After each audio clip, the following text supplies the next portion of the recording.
I wanted to use Starlink for internet access in my Airstream. There was 3 problems I had to solve: where I wanted to put the router inside, how to get the cable inside, and how I wanted to mount the dish outside. I learned on YouTube how to cut a Starlink cable and use Ethernet ends to get the cable through the wall of a house or RV. I wanted to be able to remove the cables so I could store the dish for travel easily. This was the factory installed TV satellite outlet. I got a smart plug brand replacement that has 1 coax and 1 Ethernet port.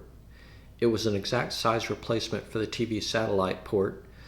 The size and screw holes were exactly the same and I didn't have to drill at all. Since I don't plan to use the satellite, I was okay with losing that connection. In the smart plug, the ports are just couplers, so you plug regular ends to both sides. There's not any difficult wiring involved. For the inside, I knew I wanted the router to end up in the cabinet by the rest of the AV gear in the Airstream. I stretched the Starlink cable from the new outlet to the cabinet so I'd know where to cut it. I drilled a 1-inch hole in the underside of the cabinet, which wasn't quite big enough to put the right angle Starlink cable through. So I did some stuff I'm not proud of to elongate the hole a little and designed and 3D printed a split grommet with a pretty large rim to cover it up. But if you don't want to make your own grommet, store-bought is fine. If I was going to do it over again, I would have drilled a 1¼ inch hole and bought a grommet. Even better, I would have tested the whole thing in some scrap wood to make sure the cable fit before I drilled into the cabinet. I spent some time trying to figure out how to run the cable through the wall or under the benches, but I just ended up running it along the base of the cabinet and up the side of the hatch. I used gray gaffer's tape to hide it, but the tape failed in the heat. I need a better solution for that. For the dish itself, I'm using a pole I got directly from Starlink called the ground mount pole. It's a little over 7 feet long and is just tall enough to get it up over the top of the Airstream. The pole has a mounting connection molded into one end, and the dish goes on with a satisfying click that makes it feel secure.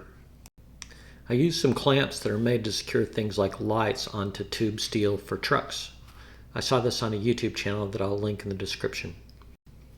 One set of clamps are on the Airstream's jack and the other set is on the Starlink pole. The clamps fit snugly on the jack, and I used some neoprene strips to make the clamps fit snugly on the Starlink pole. Then I used some 3/8 inch bolts and wing nuts to attach the 2 sets of upfitter clamps together. So finally, how's it working? Since I got the Starlink, I've stayed at 16 campgrounds in Texas, Arkansas, Tennessee, Georgia, Alabama, and Louisiana. Of these 16, the Starlink had a clear view at 11 of them. 3 I had a partial view, and 2 I had no service. Most of the places I had no obstructions were private RV parks with little to no trees. It was less likely to work well at small campgrounds or state parks or Army Corps of Engineer parks. My work requires me to do video conferencing. My experience is that when I have a clear view of the sky, it works great for video conferencing. But when I have partial tree cover, it only works partially. I can stream video and upload and download files okay, but with partial obstruction, it will drop a video conference for up to a minute every 10 or 15 minutes. That's not acceptable for my goal of making people forget that I'm in a campground. So for me, Starlink is not a 100% solution for work, so I'll probably be looking to add some backup cellular data.